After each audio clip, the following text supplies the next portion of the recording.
மதம் மாறும்போது நாம் முதல்ல எதை மறந்து போகிறோம் தெரியுமா?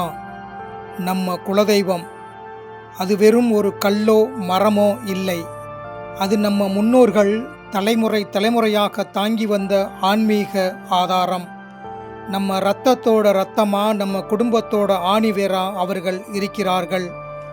ஆனால் மதம் மாறும்போது முதலில் மறக்கப்படுவது இந்த குலதெய்வ வழிபாட்டைத்தான்.